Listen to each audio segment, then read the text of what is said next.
We have a quorum here or online. We have somebody online too, or what? Linda King Corbin is online, and then also Commissioners Gentile and Leslie. They're not on finance. Okay. All right, I'm gonna do it. And Just Commissioner 5 Holloway minutes. is online.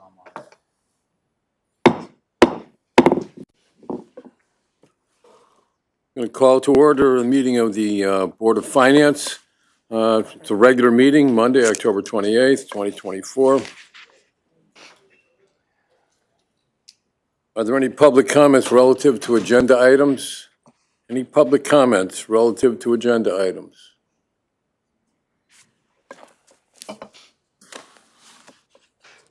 Judy Allen, West Hartford. I'm sort of alarmed that the water rate may go up 11 cents.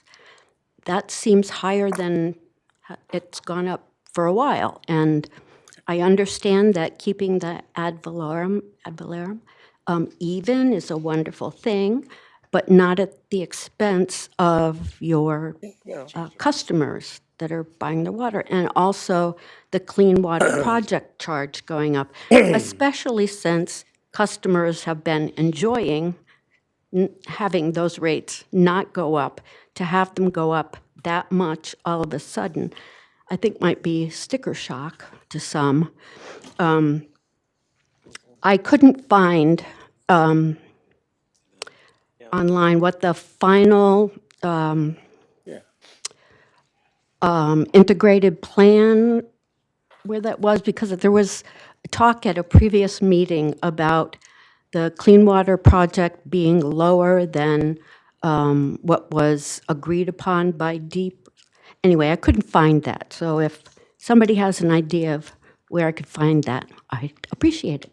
Thank you. Excuse me, could you ask that question again? Because I'm not sure I know you're asking about the integrated plan. I want to make sure we hear this right so that we can get your question answered, so.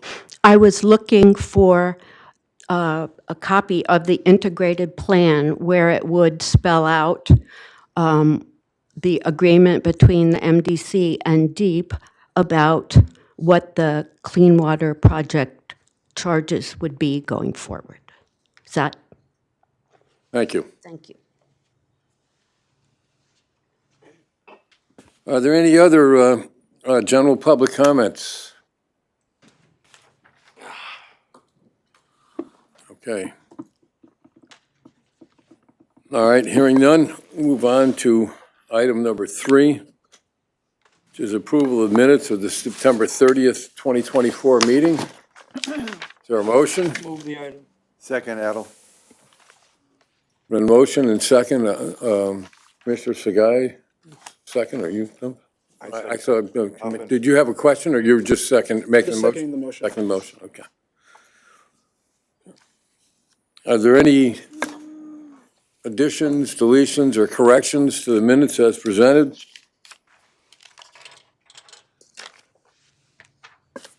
Okay, hearing none. All in favor of accepting the minutes as presented, signify by saying aye. Aye. Aye. Thank you.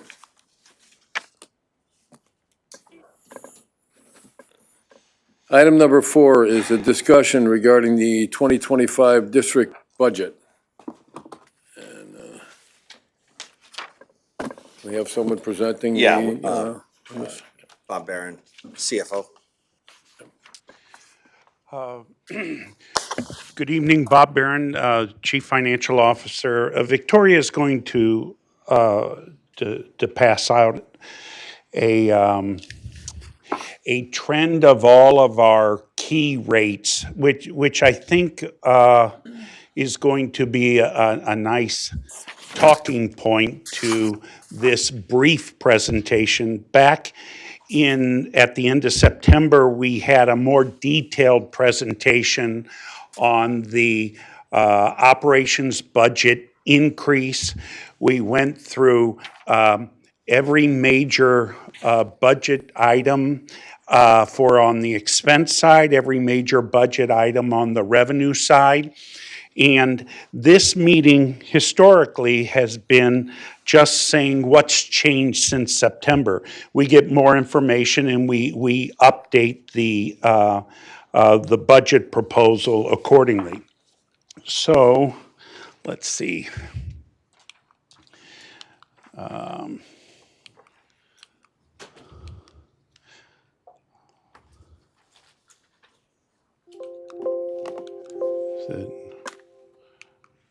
There we go, thanks. So we're going to do a quick look at the calendar, expenditure changes, revenue changes, and a budget summary. It'll be really quick, just a couple minutes on each page.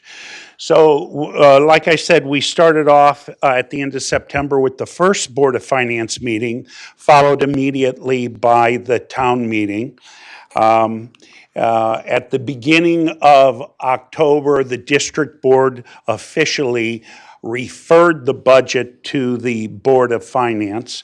And now here we are at the end of October, where we're having the second Board of Finance meeting.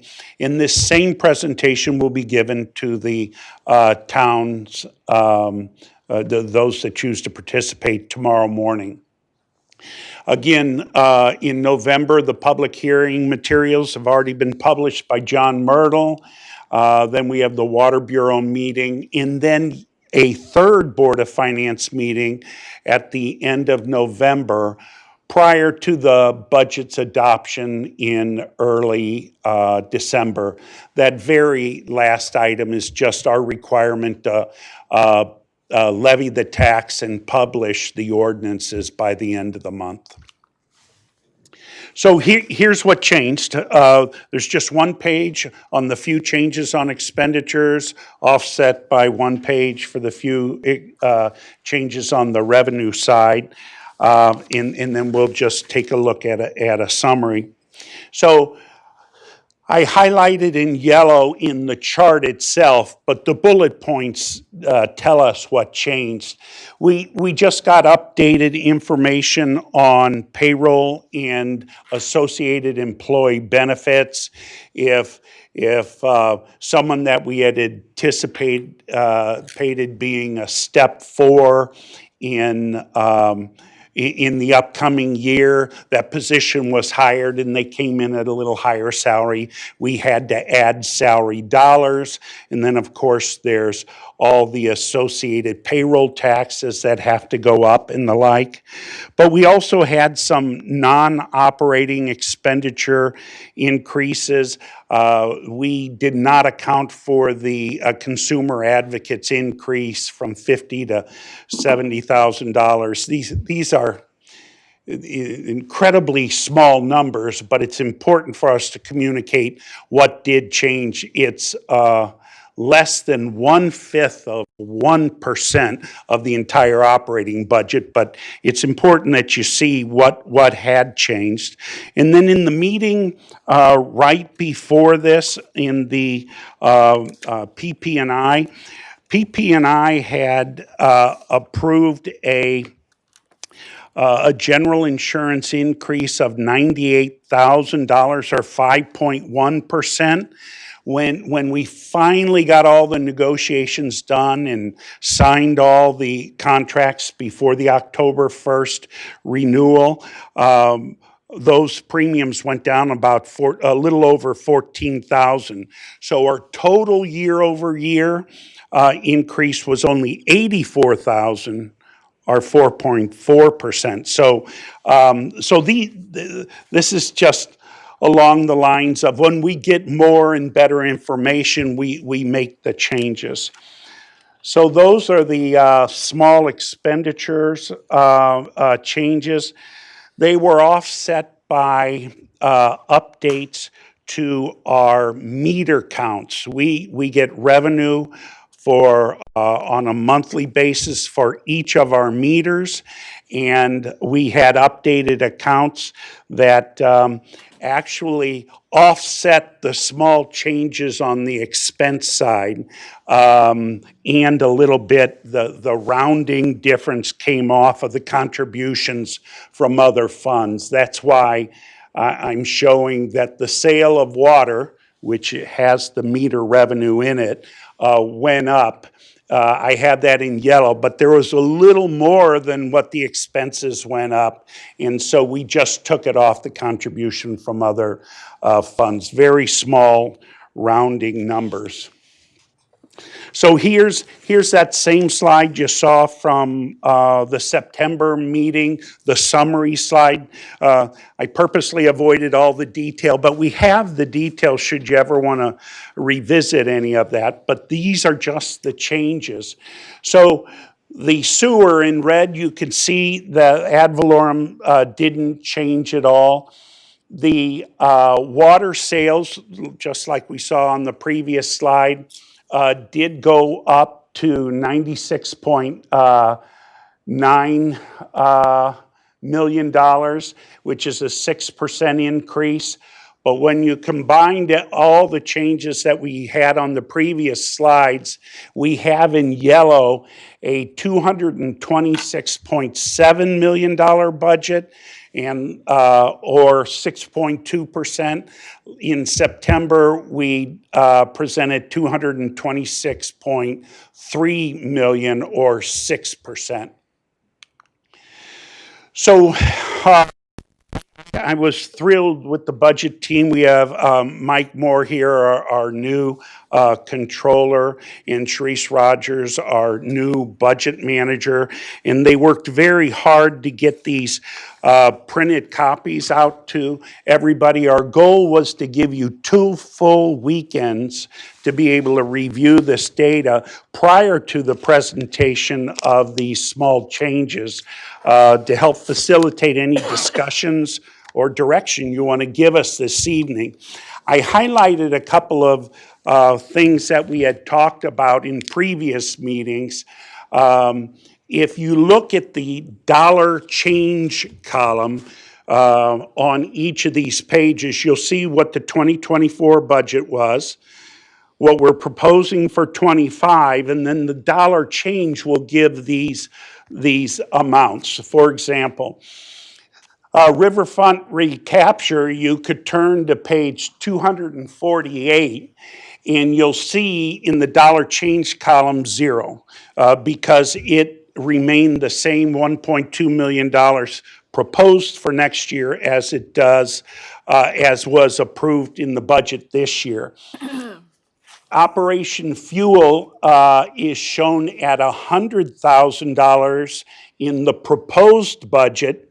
And if you look at the dollar change column, it's going to show an increase of $50,000 because the current year's budget is only $50,000. Operation Fuel came before us and made a pitch for that increase. It was included in our proposed budget, and it's currently in the book at $100,000. And you could see that also on page 248. When we reviewed this budget with chairman and others, we were asked to add $50,000 for the district board training. You can find this in the dollar change column on page 46 under meeting expenses. You'll see what it was in the current year and then what's proposed next year, and we added that $50,000. The money that was budgeted for the management study this year, our proposal next year now has it added on page 54, and you'll see it in consultant services, again in the dollar changed column, it'll show plus $50,000. That's assuming that we don't have any spend in this year. On just something to remember, the operations budgets are only a year long. They come and then they go. They don't roll forward. However, that's different than the capital budgets. When you appropriate for capital, those dollar amounts roll forward. And the reason for that is that the operations budget, we have to ask our member towns for ad valorem to support what we anticipate spending in a given year on the sewer side, and we need to ask our water customers for a particular water rate in order to support what we anticipate spending in that year. So there's no rollover. And so given that we're close to the end of the year and we're not anticipating any spend, we added that back, and you'll see that on page 54. This is the same slide that we had in September. Nothing has changed. The impact for a member town customer, even if we use the inflated 100 CCFs per year, or 8.33 per month, is $35 for the entire year. And on the non-member side, it would be $11. So I decided to create this. Well, I did it for myself, and then I've shared it with others. But if you take a look at this handout, I think this is what makes my job so easy when I'm before the rating agencies every year, asking them to rate our potential debt issue. In the last few years, we've issued about $80 million worth of new money.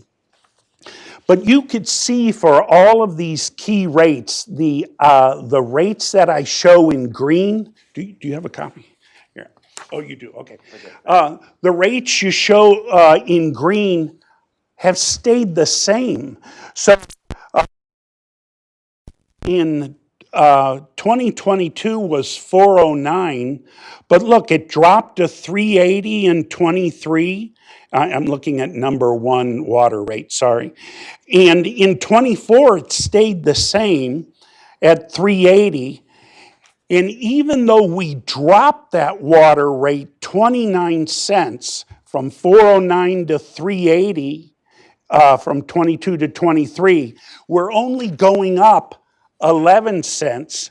So for our proposal for 2025 is still, what's that, 9 and 9, 18 cents less than what we had in 2022. I think I've told you before, when I'm before the rating agencies, they evaluate you on two criteria: how good your plans are, but do you have the legislative will, what you approve, to increase rates when necessary. And that's what we've demonstrated here, is that we've proposed balanced budgets year in and year out. We don't raise rates every year, but when we do, the legislative body approves them, and that demonstrates the legislative will. The sewer customer service charge at $9 has remained flat for 4 years in a row, or for 3 years in a row, and we're proposing for it to be flat in 25. The water flat $14.98 for the last 6 years, and proposed for a 7th year to remain the same. Number 4, the Clean Water Project charge. This is the large clean water project program that we're doing 40 and 50-year long forecast. And to Judy Allen's point, is in 2022, we presented a rate for the near term. I think we only went out 20 years or so on the rate, but we had anticipated for 2024 for it to be $4.43. And you can see in 2024 that we were a dime less than what we presented.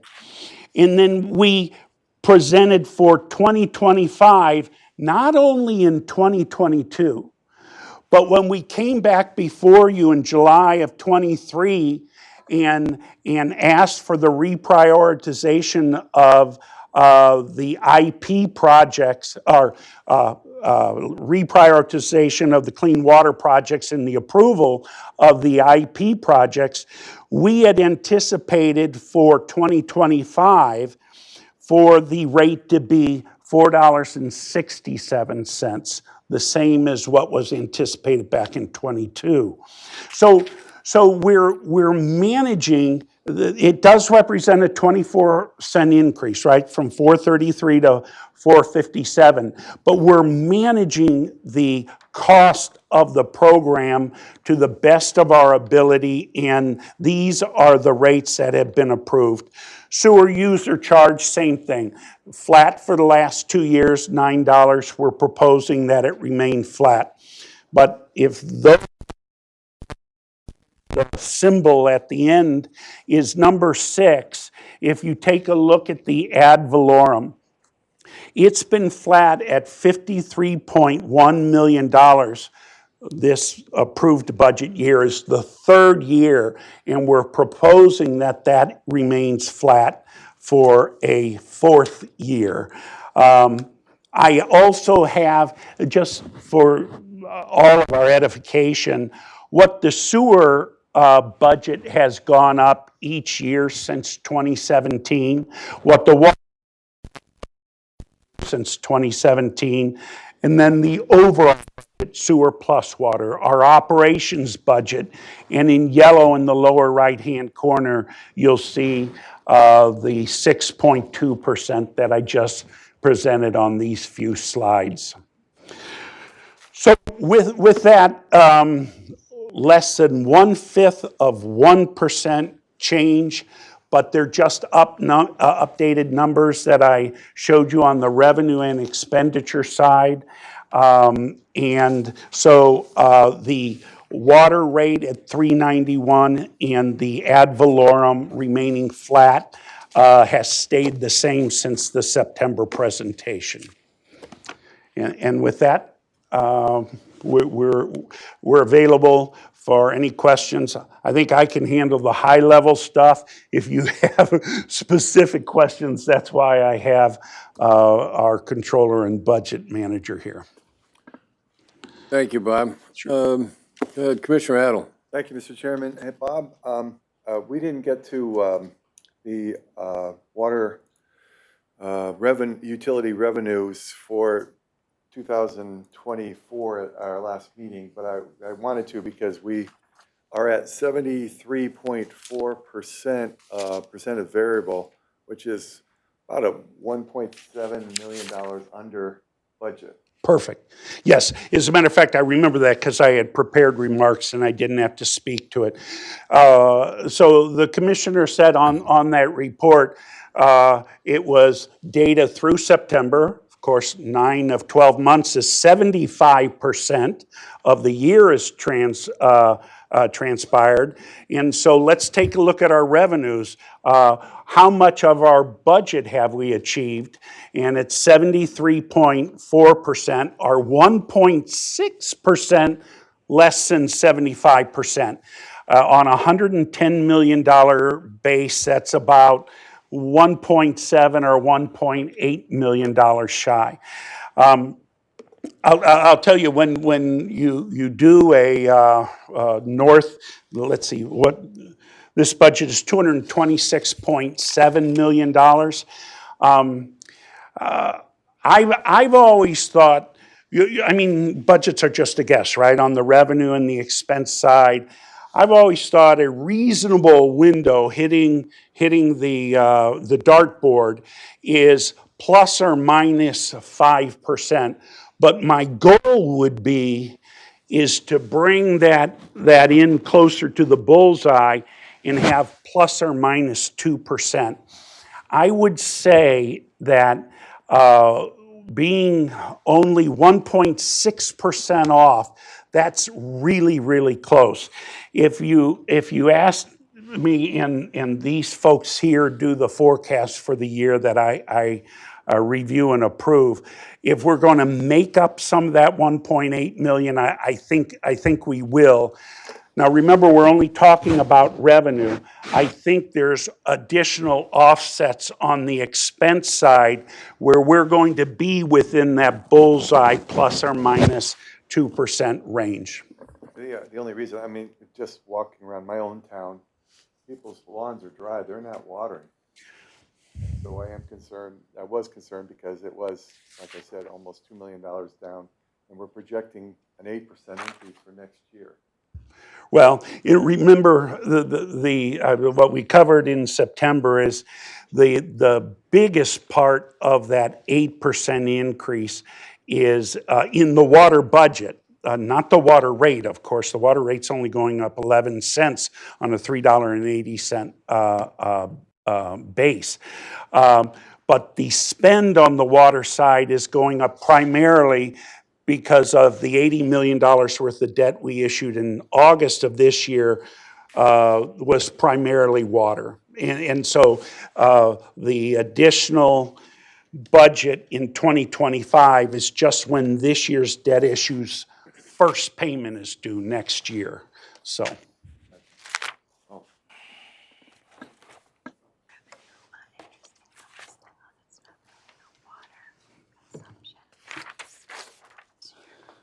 Right, yeah. Kelly just made a good point. I had sent out an email when I saw that our revenue was down this 1.6%, is that it's really not consumption. Consumption is just a hair lower than it was last year, but that concerned me. When I see a shortfall in revenue, I go, oh, is our consumption down? Because we make assumptions for our consumption every year, but this shortfall is driven entirely by the contributions from other,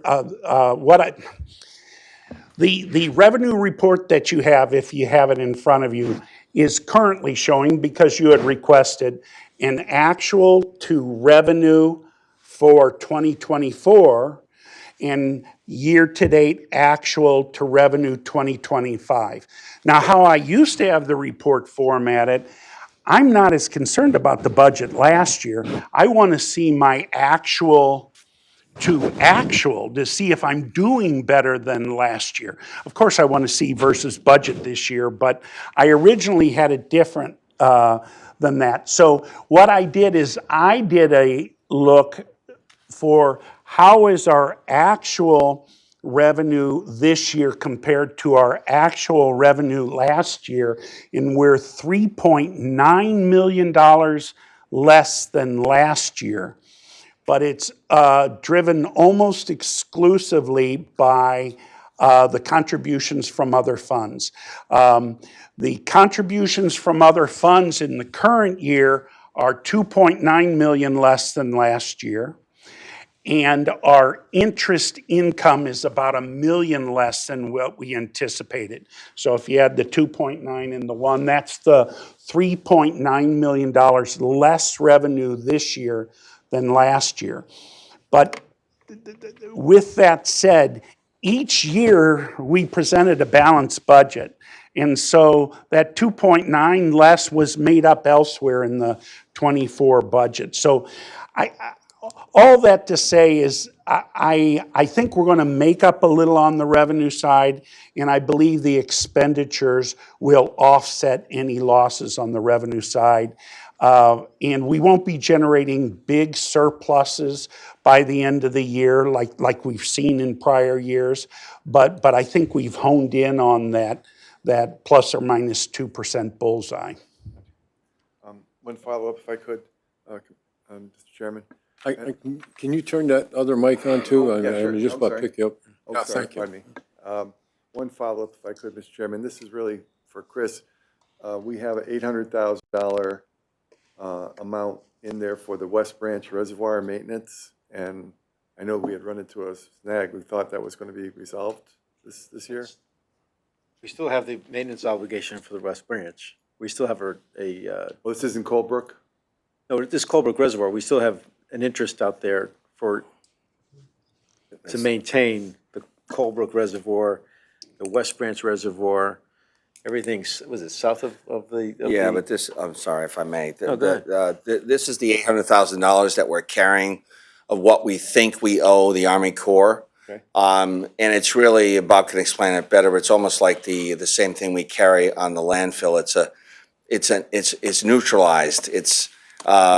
We actually have been, and I forgot the term we used, but the federal government has been taking monies from our federal customers like Rocky Hill and Newington VA hospital, thank you, about $30,000 to $40,000 a month. So we've been carrying that $800,000, and you're showing it as a debit and as a Right. It's budget neutral because we agreed that should we have to pay 800, and to Scott's point, it may be lower because they have been seizing some payments. We said we're not going to collect that money from the water rate customers. We're going to put a revenue item that offsets it. So we budget the 800 in expense, and we put a revenue item to offset it that says if we pay it, we're going to pull it out of the net position of the water utility fund. So it's really budget neutral. The net, because of what Scott said, is less than 800,000. But that's only billings through 2023. We haven't got the annual billing for '24, and that's all part of the settlement. We don't know what it's going to be. But if it's 1.2 million total that we pay out, we're going to pull it from net position. It's not going to impact the rate. If it's only 500,000 we have to pay, we're going to pull it from net position because that was the agreement that we would make any payment budget neutral. Yeah, thank you, Mr. Chairman. If I might, Chris Stone, Bob, did we budget 1.2 in the past for that? We did, and we dropped it to Okay, 800 a couple years ago, yes. So, and just so, and I think the real question for me, or the other question for me, was an update on where we are with this Army Corps thing. So, to your point, Commissioner Adel, our amendment is part of the Senate word of bill that has passed. That it was not in the House bill, but they're meeting in conference committee to reconcile the two versions of the word of bill. They're doing that actively now. You know, who knows what's going to happen after November 5th or even, before or after, whatever. But we're much closer to a resolution on that today than we have ever been. Hopefully, Congress will see the right thing to do is to pass a word of bill, which they do every 2 years, and this bill will contain our amendment. If that's the case, the amendment provided that whatever monies we owed Army Corps up to the date the amendment passes, we have to pay. So one of the other reasons to keep this held in the budget is to have that money available to us depending upon what we have to pay. Now, that's gone down significantly over the years because of our request for accounting and accountability, et cetera. Went from over 800,000, close to 900,000, down to about between 3 and 4. So we're okay, but we'll have the money if we have to pay. And I think obviously it's well worth bringing that current and getting out of the contract. The only thing I would add to that, it's not much of an incentive for them to end this thing if No, it isn't. if they know they're going to continue to get paid until they actually tell us we don't have to pay them anymore. I don't know when we could expect that they would tell us we don't have to pay. That's a good point, but in response to that, in Congress, in the state legislature, we have a fiscal note, right? And every bill carries with it a fiscal note. In the feds, they call it a budget number or whatever they call it, but the budget number, or a budget score, excuse me, that's what they call it. We were not allocated a budget score for our amendment, which is a good thing. And usually they score it out over a period of 10 years. What's the 10-year liability if this amendment goes through? They didn't give us any budget score, so that's encouraging. Well, there's really nothing left to maintain up there, so there's no, there's no real budget, you know, so. But yeah, I think find a way. but we were asked to consider, and I can't remember, you'll correct me, but some sort of an easement on lands all around there for an environmental purposes, and I thought it was it DEP that asked for us to consider that? They asked us, But the Army Corps also indicated that they'd be happy to see us do that or something, yeah, so. they're okay with it. So we did do that. We haven't done it yet. We've entered into an MOU, Mr. Chairman, and we're still negotiating. We're down to, the brass tacks on it, but we'll have something hopefully to report to you and bring to you, or to the board, either November or the December meeting. So we'll get that. Again, correct me if I'm wrong, but in that agreement, someone was gonna pay us $1 million for Yes. for that? Yes, sir.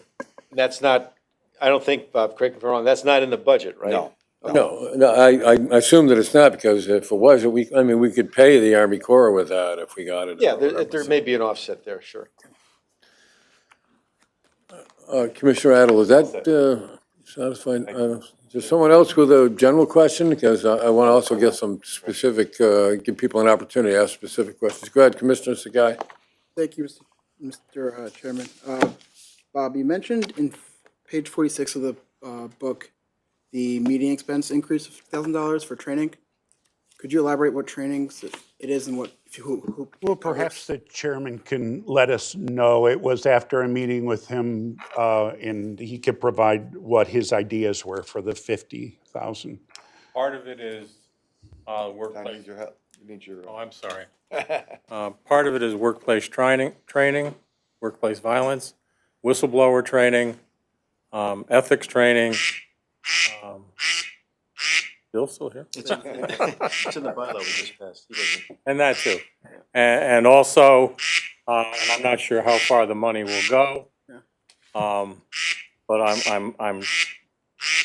I would like for MDC to have a, Wait a minute, I hit the mic though. thanks, Bill. Thank you, Mr. Chairman. A group meeting, if you will, with all the committees, all the commissioners, and lock ourselves in somewhere for a day. And it'll be not just debating each other, but we'll have all sorts of training and opportunities to gain better understanding of what we do and how we do it and what our roles are, as opposed to administrative roles, union roles, et cetera.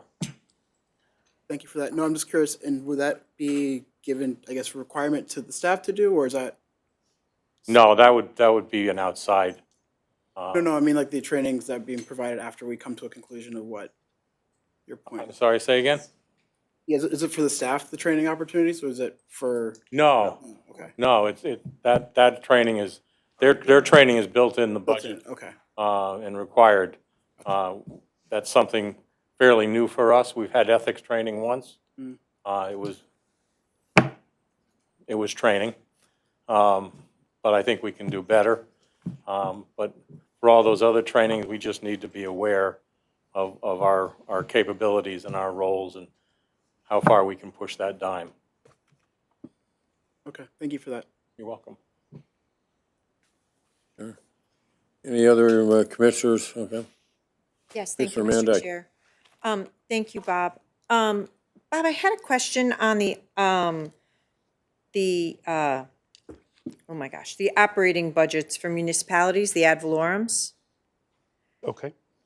And I just have a quick question. It says that we use a 3-year average tax receipt for each town.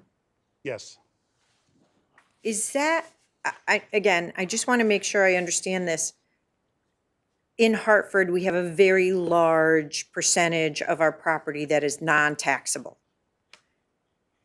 Is that included in the taxable receipts, the non-taxable property? So is it collected or is it just taxable No, property? that's great. And you know what?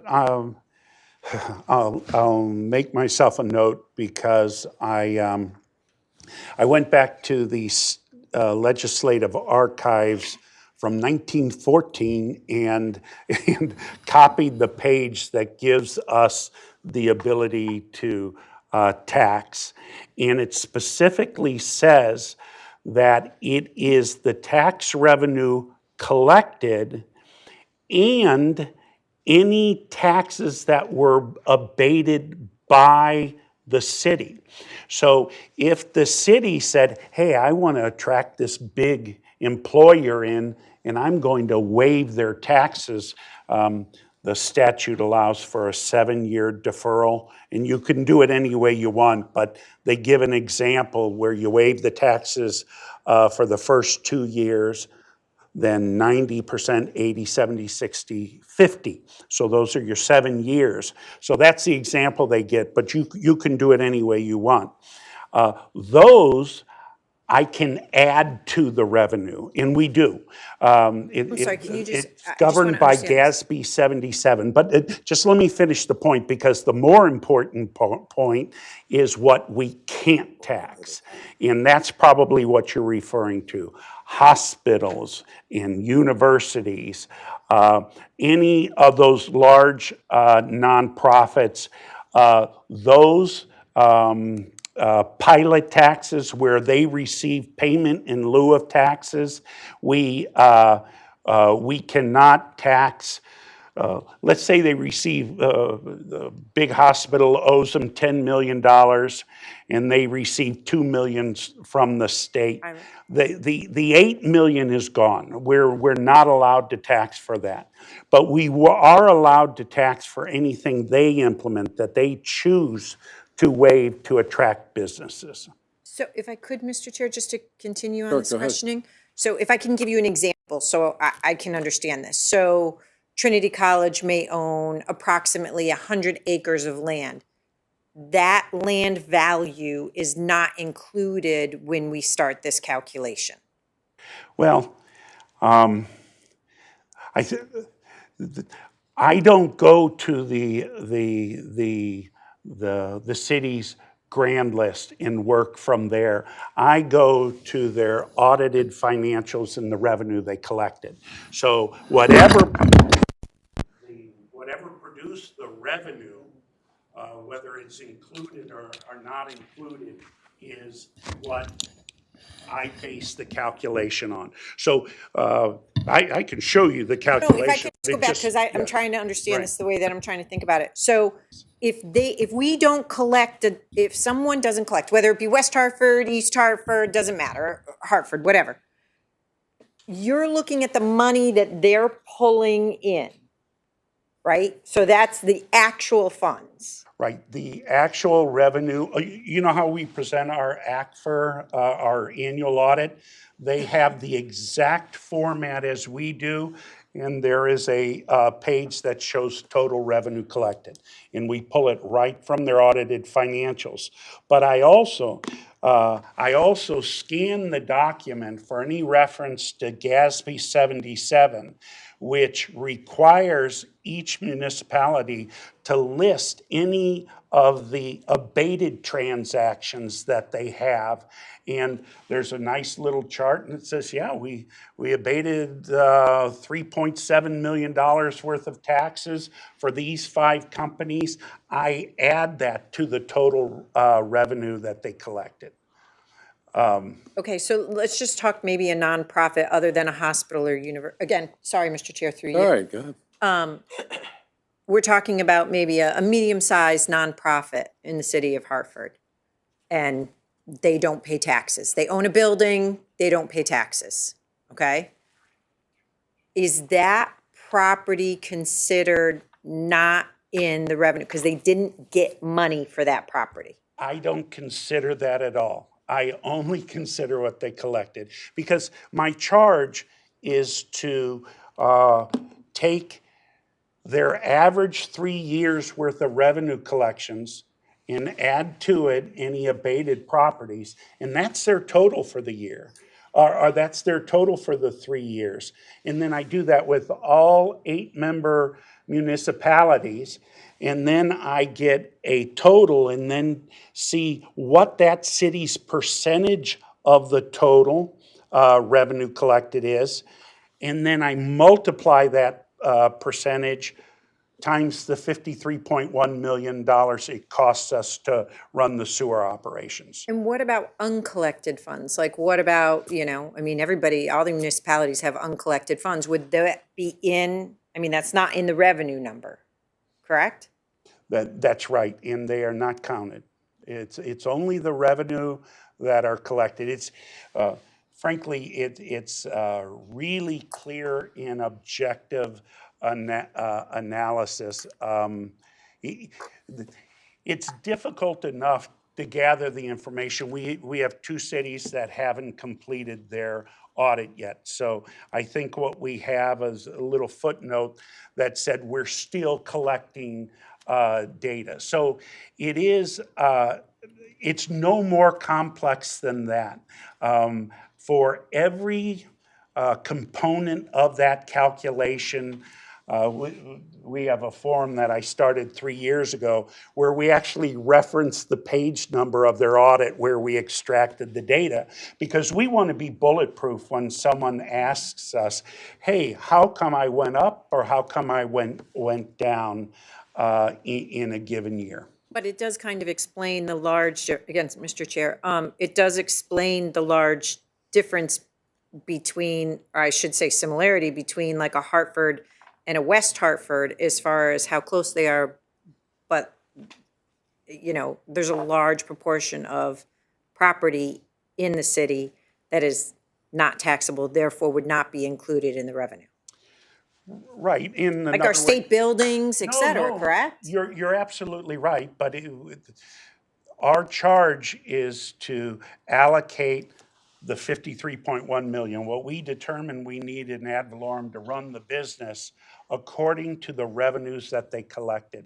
If they didn't collect it, then you're right. A lot of the large, I understand the fairness question. No, I'm not even talking about fairness. I'm just talking about businesses, hospitals, universities, they utilize our services. We have to maintain the pipes, and if they're not generating revenue for the city, I can't include that in there. But it's just the way the legislation was written. Can I, No, I understand. I think it's not about this year's budget, but it's a core question about the budget. I think it's Right, really important for folks that maybe don't understand it to understand it, especially since you asked. So, Bob, I think the question is a lot simpler than that. I mean, when it comes to on the water side, everybody has a water meter and everybody pays a water bill. Whether they're a nonprofit or a public agency or whatever, they have a meter, they pay a bill. So City Hall in Hartford's got a water meter on it, they pay a water bill. I'm not wrong about that, right? No, you're right. But, pardon me? Yeah, okay. No, they Oh, pay. that's- When I don't have a set of drums here, so I can't can't do that. But, so it's a simpler question than that. And I think, Bob, when you flip that over to the ad valorem side, you did answer it, but I think you make it more complicated when you try to explain it. So you answered it by saying, we tax the revenue that a city collects. And maybe we should talk about a different city instead of Hartford. We tax revenue that any one of the 8-member towns collects. We don't tax the property, the individual properties, and we don't look at whether the individual properties are paying taxes or not. We tax the revenue. That's the way the charter is written. That's the way our ability tax is written. We tax the municipality based on a calculation of revenue. You're absolutely right. So it's not on the grand list, and it's not on the property. It's not on whether they pay taxes or not. So I think to answer the question, and it's one that I think everybody that gets to the MDC asks at some point, is basically that the revenue is is what we tax. And so the properties that do pay taxes are paying for the properties that don't. And, you know, I mean, I think that's, to a certain extent, you could see it that way. If I'm totally wrong about that, you can correct me, but, you know, the revenue is generated from all the taxable properties. So it's not generated from the non-taxable properties. So, That's. okay, so the service that we collected. provide to those. Kelly asked me to highlight something. But let just- me finish, okay? The service that we provide, the sewer service that we provide to non-taxable properties is paid for by the people who are property owners of the taxable properties. That's the only way you can really see that, because they're not paying for that. On the water side, they're paying for the water, but on the sewer side, I think I'm right about that, but you can correct me if I'm wrong, huh? And there is just one thing that Kelly asked me to point out. If on this rate trends chart that you have with the green and yellow, if you look at number 5, the $5.90 charge, that's per CCF, you'll see that all non-municipal tax exempt users, and in parentheses, it says hospitals, churches, et cetera, pay that charge. So we are getting something from them. And state? Non-municipal. It's only local municipal government function is excluded. Yeah. But the municipality gets the pilot payment. That doesn't, not in the formula for ad valorem. Excuse me, so do you have any more? No, thank you, I appreciate it, Mr. Chair. I hope that the help. question is answered to a certain extent anyways, because I think it's an important question to understand on a general basis about taxes, and certainly been asked before too, so. Are there any other questions, specific questions to the budget, or, Mr. Chairman, please? Not so much specific. Bob, I like your trending sheet. It helps me a lot. I would like to see it up front and center on next year's budget, right? With it included in the budget. It's nice to see a spread of 9 years to be able to see what those trends really are. We can do that. Okay, thank you. Anyone else? Commissioner Hoffman? Thanks. Commissioner Salami, thank you. Couple questions, Bob. I assume that this document you've submitted tonight, 8 pages, will be with us tomorrow morning Yes, same. with a presentation? You know, the only thing that I left off is the slide that refers to the,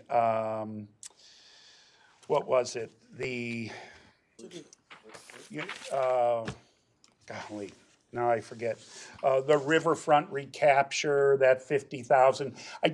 It's not a question that comes up from the towns, and so I just lopped that slide off, but everything else is the same. And, thank you. And another question. Judy Allen brought up this notion of the water rate increase of 11 cents as being, I believe she was saying in her mind, it was too high. So my only question is this: during the public hearing, was that the general feeling? Was there no push that the 11 cents was too great? Well, there How was was that no pushback from the town meeting at the end of September. And the public hearing is coming up in early November, November right? 7th. And so, I mean, frankly, if you're looking at it in isolation this year to next year, 11 cents, it's an increase. No one likes an increase. But that's what I like about this trend is, shoot, 25 is still 18 cents below 2022. So I think that demonstrates what this committee and the full board has done is they've challenged staff with making sure that we only collect what we need for the operations for the upcoming year. And that's what this demonstrates. Judy's not here, but I can make sure she gets that and see, because I think it makes a difference to see how disciplined you've been with the rates you've approved. Thank you. Is there anyone else? I have a couple of questions, and maybe, and if you have some after I ask mine, don't be, please just let me know. Don't be concerned. So on specific questions. So the budget, we've heard earlier tonight from a member of the public that speaks, and I've heard from commissioners and also from other public officials from my town and everything ask about our budget now that it's proposed. And we have gone to the towns with it once, and we're going again tomorrow with the budget. So to sort of answer the question, this budget is proposed by the staff. It's not our budget yet. We haven't adopted it, and we're still working on it. So as part of this budget, and as it gets mentioned just about every time we talk about it, is a surplus that was generated during the course of the past year. And it's a surplus, I'll say, in excess of 5 million, but it's 5.5 or something like that, Bob? Yes. Like somewhere in that neighborhood. Okay, and and we've proposed to spend that on keeping the ad valorem the same as it was for the last 3 years, right? Right. Okay, so.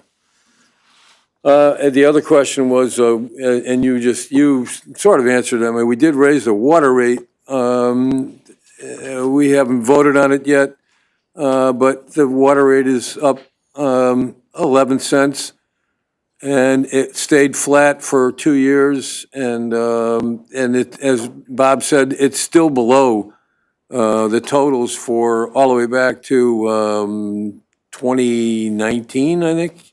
2020. 2020 was 397. We're proposing 391, so it's still lower than the 2020 total. So I think that's good, but I do think that, for me, as a public agency, I like to make sure that, when we put together our budgets, I know that everyone's concerned about, efficiencies and not generating more revenue than we need. The surplus was driven in part, at least, by unexpected revenues, and so I think they were safe with that for the most part. But I don't like to see us leave anything on the table with respect to quality, and whether that's with the product or the water that we sell or the services that we provide. So I had a couple of questions. And be honest with you, I know we've had this for, I haven't had mine for 2 whole weekends, I don't think. So, but I've been going through it, and I did come up with a couple of specific questions. And I don't know, Bob, I don't know if you're the person to answer them, or maybe Scott or staff. So I'll ask the questions and we'll see who can respond to it. So one of the first questions I had was about what I will call, and I think in the budget it's facilities maintenance. I'm not sure, but so land management, is that in the right category? And facilities, does it come under operations and facilities maintenance? Specifically, I want to ask about Lake McDonough. Okay, it's been a few years now. I don't know how many. It's been at least 2, maybe more, since we've operated Lake McDonough as a recreational facility. We haven't been able to provide lifeguards. We haven't been able to provide the kind of services that we did in the past. And what I'd like to know is, what have we done with the budget with respect to that? Because we haven't provided those things. And what could we do with the budget to maybe make those things happen again? I think it's something that people came to expect from the MDC. And then beyond that, I have another question about land management and the trails and the forestry and the logging that's going on. I mean, I don't know that we're doing the same levels that we did before. And I'd like to be assured that we are, and that there's a budget there that could actually get Lake McDonough open again for people to use for a recreation facility in the coming year. So is there someone that can talk about the budget for that? Yes, I'll try to summarize quickly, and then we can talk specifics. So as you may recall, and I don't know the date, we had a presentation from staff from Water Supply, which is our forestry group, and they did a long presentation about what we do and how we do it. So I'd have to go back to that presentation to, to give you the detail about what we're doing. We're continuously doing that activity. We're continuously addressing the health of the forest, the watershed forest, and that involves, dealing with diseased trees and all those good things. We're obviously making revenue, and I don't know what's in the actual budget for revenue this coming year for logging, but that presentation was pretty detailed in terms of what we do and how we're doing it. So we can provide those details if you like. Lake McDonough, as you know, since COVID, we have had a very difficult time actually getting lifeguards. And similar to the state of Connecticut, unfortunately, let's say the state of Connecticut chooses to open recreation areas for swimming without a lifeguard. And so there's been numerous cases in the state parks where there's been drownings. We have presented those details to the board, and the board, I think, has agreed that it's not appropriate for us to open swimming without the proper lifeguards. We need, in order to, commit to what we did in the past over time, and again, we've done these presentations, we can bring them back to the Water Bureau or to the Finance Committee, but we have not been able to fill those positions. We need at least 11 positions to really have a shift to have it open to the public. I think this year we had one person apply as a lifeguard. So that is a savings. There is a savings in terms of, maintenance. We have talked about at the presentation we did at Water Bureau, we talked about developing passive recreation in Lake McDonough.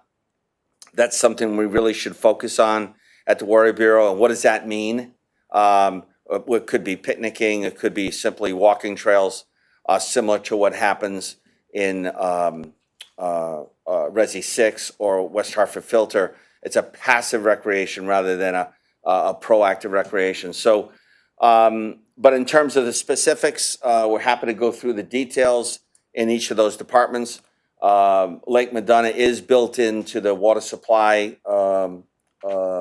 budget, as well as the forestry program is in the budget. So if you'd like us to go through that, we're happy to do that. I actually, my question had to do with, is it, I believe that it's got to be possible to do these things. Maybe it's going to cost more money to do it. That was my point. So maybe if we had a different budget, maybe we could, maybe there's a professional service that can provide the lifeguards and other safety stuff at Lake McDonough. Or maybe it's just a question of offering more funding and higher salaries for lifeguards. And then with respect to the forestry, the trails with the hunters that we do allow hunters to go up there. The trails got to be cleared. I'd just like to make sure that people can expect that they'll be the same as they have been in the past, that we haven't reduced our commitment to keeping the trails open and providing the kind of forestry stuff that people got used to in the past. Scott mentioned COVID, and I think that, COVID was 2020, 2021, and I think that, you see a lot of improvements, from those times and recently with more people going back to work and for other issues that were impossible in 2020 and 2021 are now possible again. So maybe there a different focus on how we can make those recreational opportunities for people in the area available. I don't know, I would only ask, and this is just a question, with the Allied Town Agreement or whatever we called it, we're supposed to provide recreational activities or opportunities at the reservoirs. I mean, wasn't that part of the agreement with the tax towns? Yes, so we are in full compliance. It's actually, our town agreement has expired. It's covered under our charter. So we are in full compliance, and I would remind everyone, we'd had Andy Hubbard here from our water supply department that did a full detailed presentation at the Water Bureau. And I would guess that was, Tom, do you remember that's 6-8 months ago in that timeframe? We're happy to bring that back to the Water Bureau and explain everything we do. We don't cut trees down to make money. We try to make the forest healthy. So we cut trees down because it's the right thing to do on a watershed plan. We have a watershed plan. We stick to that. So it's all about managing the forest's health, not making money. When it comes to our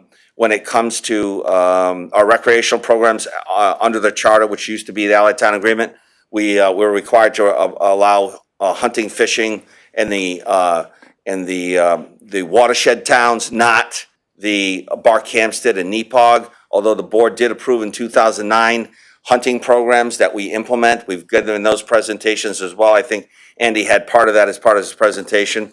So we offer up the MDC reservoirs, which was never done before until 2009, and the Department of Environmental and Energy Environmental Protection managed that program for us, just like they manage the hunting in the state forest. So we're providing all of that, those programs. The bigger question is whether or not we did raise the rate in the advertisement for the lifeguards. Unfortunately, we just didn't. I think COVID changed a lot, right? And we know that COVID. I think, especially when it comes to a lifeguard has got to be responsible to actually provide life safety CPR. And I think the majority of our lifeguards in the history of the MDC and with the state, I was once one lifeguard for the state of Connecticut in my college days, are typically college kids and sometimes seniors. And I think this is, COVID changed things. And we have, Jamie, I wish she was here, but she had to leave. But we have gone above and beyond with all of the local swim clubs trying to recruit people to come to the MDC. State of Connecticut had exactly the same problem. They again raised their rate as well. We can try this coming season to raise it more. But I think it's not without effort that we haven't been able to get lifeguards. But we can certainly raise the rate and see if we can find a way to open. We did have the town of Barkhamsted and New Hartford offer to micromanage Lake Madonna for us as long as we paid for all of the staffing. And I said, well, we can do that ourselves. So that wasn't really a rational option. But we're more than happy to solicit lifeguards this coming season, and we can raise the rate. I mean, right, I think we offered $20 an hour, if I'm not mistaken. But we only did receive one lifeguard applicant. They offered to do it? The town offered to supply a lifeguard and manage the thing? No, Oh, no, I they, thought you no, said they, were no, like- they wanted us to pay for. Well, yeah, but they Yeah. offered to get staff and put the staff there, that's required, and if we paid them? No, they were going to manage the program, but we would pay for all the staff. So we that's would what I pay just- for the that's what I just police, we would pay for the lifeguards. Yeah, so we would have to get the lifeguards. We didn't have the lifeguards. Well, I would, the only thing I would say was that I hope that we can find a way, and if it's a budgetary question, that we can find a way to manage some, if we can get funding there, if that's all it's going to take, some additional dollars, that we could find some way to make this happen. I'd like to see us return to what we did, and I think it's all a big plus for the MDC. I know it creates liabilities and everything, but with respect to people understanding what the MDC is and what we do, those recreation facilities, particularly like in West Hartford, but certainly out in Barkhamsted and Neepog, that, that's how people understood who we are. So I would like us to make an effort, if we can, especially with Lake McDonough. Absolutely. We'll do that this year.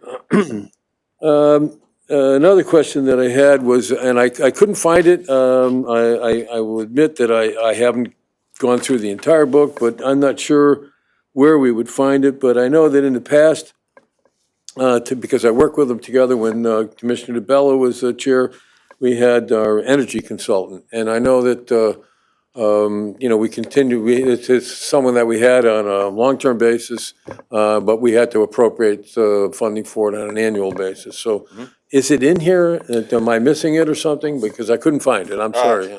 Yes, it's in there, and as you know, we've used, Rich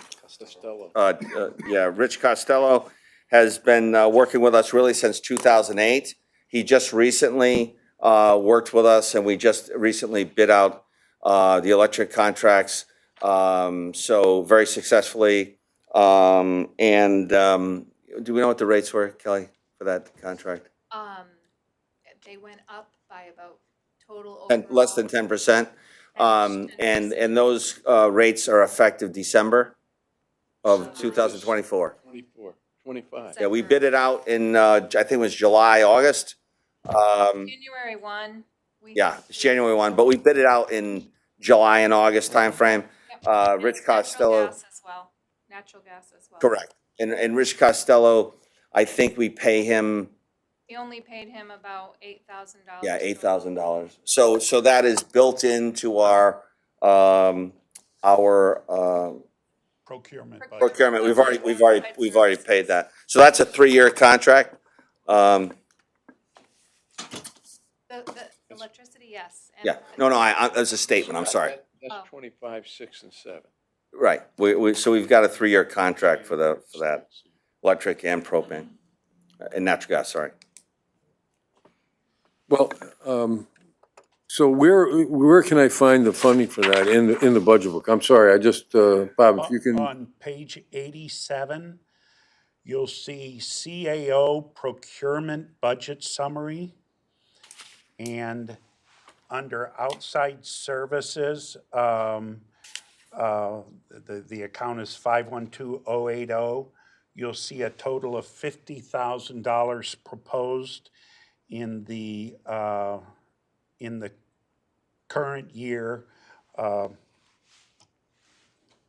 page 87. Yeah, I got it. Yeah, so 2025 is proposed as 50,000, is that correct? That's correct.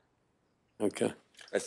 Just to clear, that's not just for that topic, it's for all types of energy-related issues that we might have. But it's energy Yes. related issue. It's consultant, it's the consultant. It's for procurement outside services. Right. So we procure Dun & Bradstreet subscription for our staff. We, because we do due diligence on our vendors. Our Procureware site, we have to have a subscription for that to post our bids. So that's all of procurement's outside services. We also procure Rich Costello for our energy RFPs to help us with issuing those out and running those RFPs. So, yeah, so it's not, the consultant services is a different issue, that you have 50,000 for consultant services there. So this is outside services. So what amount was appropriated or used for the energy consultant last year, or this year, in '23? Do we, I mean, what part of that? I'm just trying to make sure that there's something available, because at our last meeting, we heard a little bit about the hydro and how we have a new agency that wants to manage the hydro thing for us. I'm still, looking for our consultant to tell us if there's a possibility that we could do some new hydro and derive the kind of revenue that other hydro plants are driving at this point. Collinsville is certainly as an example, but I'm just wondering how much is available there. Is there a fixed amount available for an energy consultant, or is it just kind of an amorphous thing with the rest of the outside services? So procurement's budget was set up for Rich Costello to help us with the electric and the natural gas contracts. I think for energy consultants in general, we have our engineering design contracts that has a group of energy consultants that support capital projects or other studies and things that we have appropriations for. Scott, is that correct? Yeah, so our on-call engineering firms that have already been procured, we have a total of 30 or 20? 28. 28 now. consultants, and we have categories, they're bid out in certain categories, and anything that we needed to do as part of any kind of engineering exercise, whatever that might be, we would go to those on-call 28, and we would assign a task order to a consultant to do something, whatever something is. I know the issue regarding hydro has come up, and I'm happy to provide. We have done a life cycle cost analysis in the past on low flow hydro at Goodwin facility. We also had legal opinion from our internal counsel and outside counsel specific to this issue on whether or not we can build a new hydro unit within the footprint of our existing hydro units, and whether or not that complies with new hydro requirements of state, which obviously they made those changes in 2002, effective 2003. So, but we do have consultants, Chairman, that if we ever needed to do any kind of energy analysis, we use Rich Costello, because Rich is very knowledgeable about the market. As you know, the energy market is like the stock market. And so Rich is very familiar with those kinds of particulars when it comes to the energy. So, but we do have consultants available to us. We do have budgetary items in our departments to exercise those kinds of needs. Well, I would say that it's not necessarily in response to any particular project or anything. It's basically general, analysis of the market and whether this is possible. And we also heard that DEEP is, and I know this from my own experience and outside of the MDC, that DEEP is considering, is supporting a number of some very small hydro projects across the state. They haven't made a final decision about it yet, but they're working on it. So I just like to know that Costello is still available to us as an energy consultant, and that there's funding available to use him for whatever, if it's hydro or something else, that there is something available there. If the board wants to ask our energy consultant to look into something for us, it's there. No, we have funding for it. I couldn't find it. You showed me where it is. I'm assuming that this outside services is the line item for that. Is that correct, for Costello? Yes, yes. Okay. All right, well, thank you for that. Before I move on to the last thing I was going to ask, is there anybody else have any other questions? All right, we're going to, Alan, I thought I heard you say, are you going to be there tomorrow? Yeah. I expect to be there or be online if I'm not actually there. But we'll be meeting with the towns tomorrow, and I do think that the subject of the surplus is going to come up. The budget that we have proposed to dedicate the surplus towards the ad valorem, to keep the ad valorem flat. And if we were to, like, for instance, we've had a couple of things that came up, the Operation Fuel thing, they asked for another $50,000. We have it built into the budget, from what I understand, Bob, that you said that it's the additional 50 is built in. But considering that, that we generated, and some of it is obviously a windfall, some of this, the budget surplus is somewhat of a windfall, things we didn't expect turned up, that, for something like that, I probably wouldn't change the water rate. $50,000 not going to change the water rate, but to have the surplus pay the operational fuel thing, I mean, I think it does, it helps the people that need help and also helps the ratepayers, since they've already paid for this surplus and now they're going to pay for this basically donation to Operation Fuel.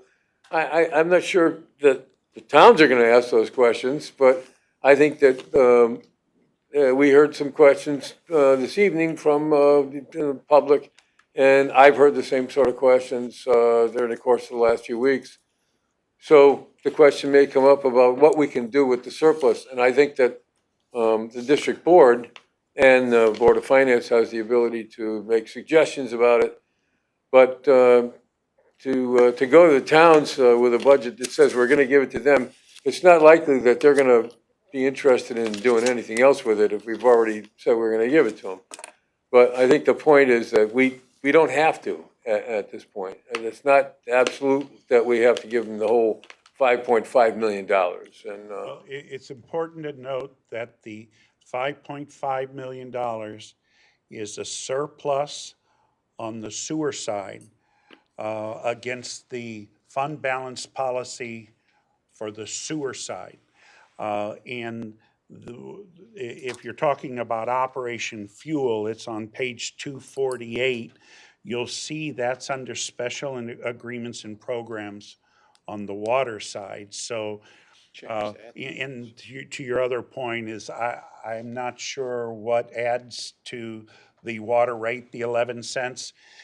Our assumption is 18.3 million CCFs. So every penny is 183,000.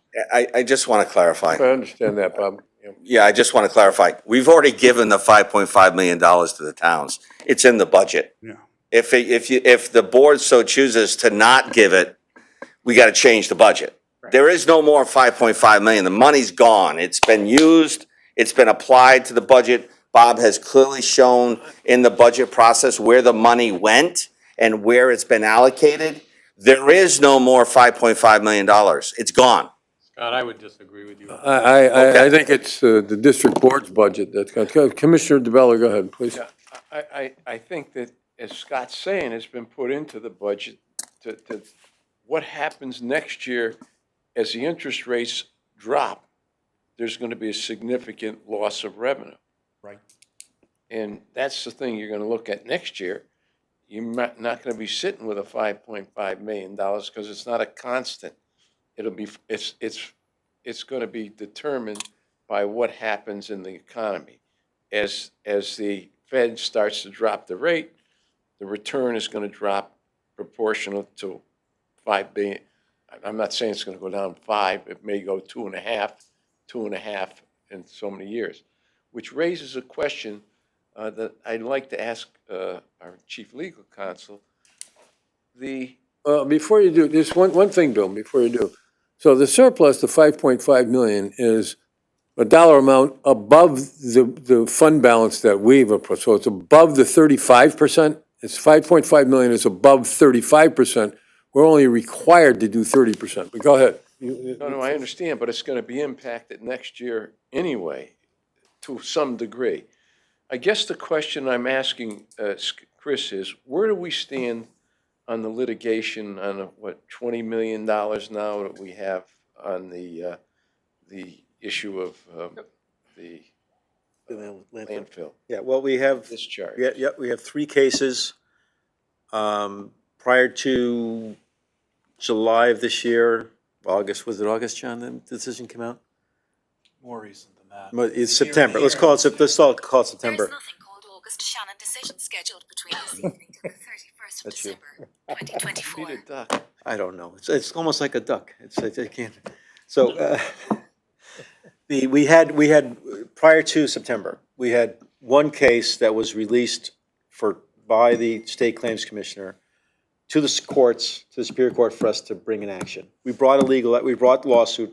That lawsuit is pending.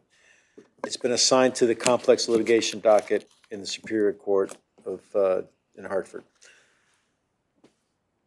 Our 2 other cases were just released for the same reason. just released to sue. That lawsuit is being prepared, it will be filed in short order. I've already given direction to Garrett Flynn to file that sooner rather than later, to get that in the docket. I'm hoping to have those 3 cases consolidated into one That's the question. for trial. Okay. The trial date is they anticipate the fall of 2025. It's still a ways away, but we're, every day we get closer to knowing whether we're going to have 20 million in our coffer or not. So, but those cases are moving along apace in the Superior Court, and But obviously, that case will run out more than, could be several months. well, if you get them, if we can get them consolidated, Bill, Consolidated. because it's the same issue in all of Right. them, right? Different rates for some. There's some other issues, as you know, from Buckingham. They were paying it for a while, then they decided to stop. Paying it. So little different nuanced facts. But the bottom line is that they're not paying the rate they should be paying. And our claim is that they should be paying our rate, and that's it. So they're very similar cases. They should be consolidated. Hopefully, we'll have a result sometime in 2000. Well, I wanted to, and I'll let me this is, the reason I brought up the surplus, and so I didn't get to it because I could see that, and I knew you were going to ask that question, Bill. So, 2 things about that. One is, if the settlement ever happens, if we get there, the funds that we receive, if we receive 20 million or 5 million or whatever it is, Right.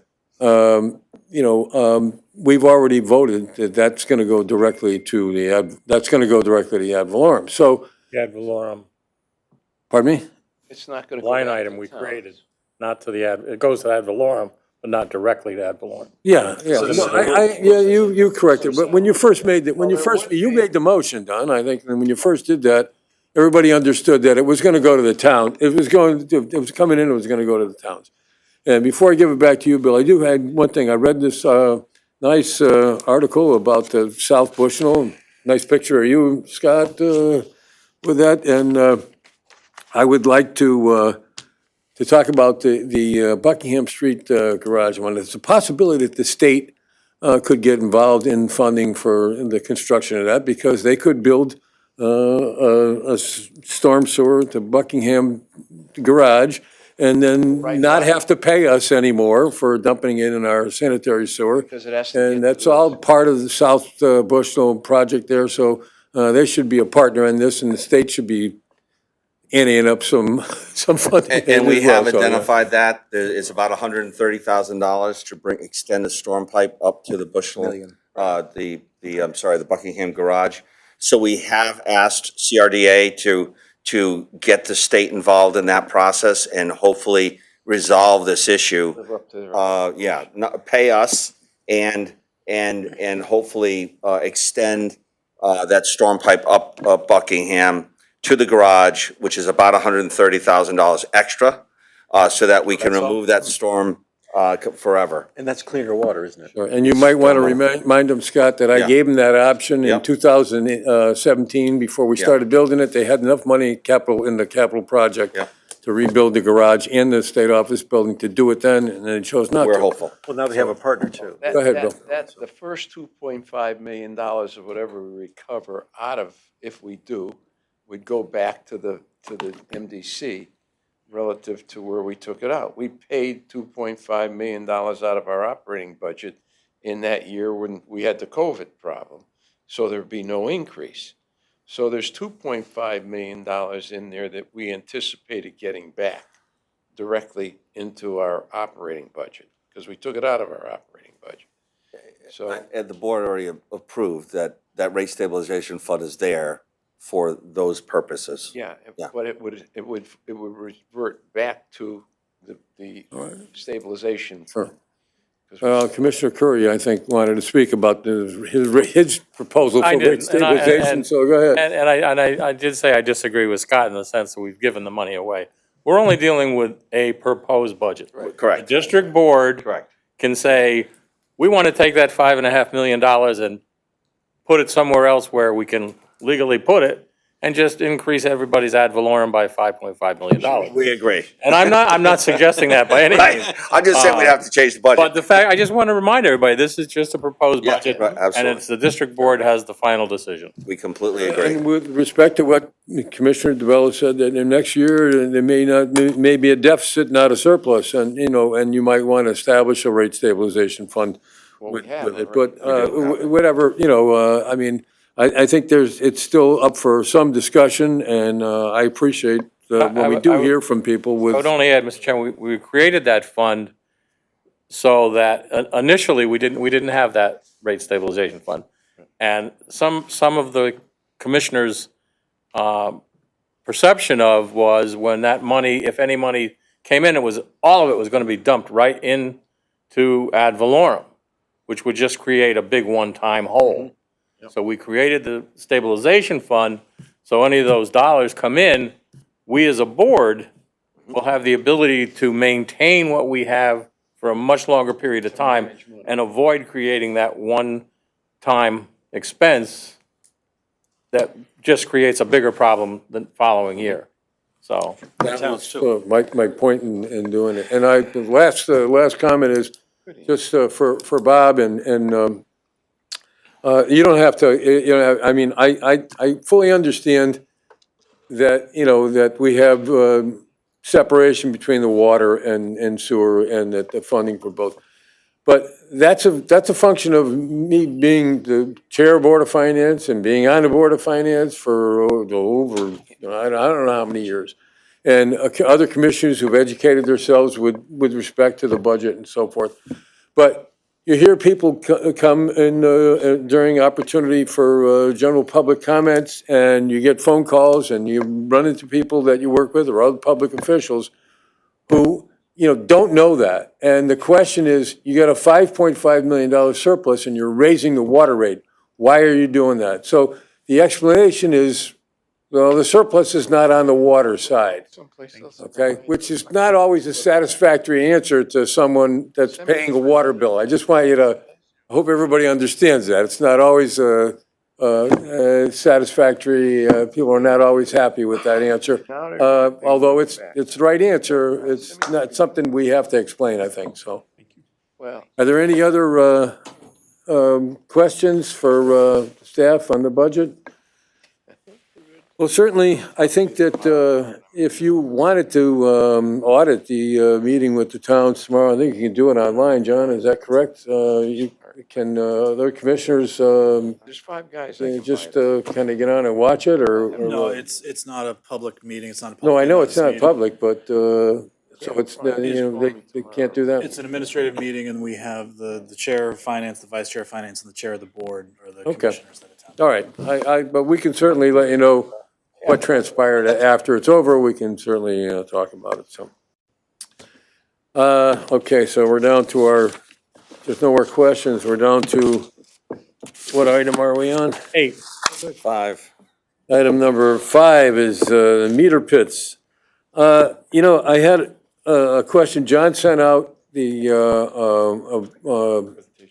sort of a sheet on it that was like but it listed like what we've paid the various different contractors for installing meter pits. And those, I assume, were, bid prices or whatever they were.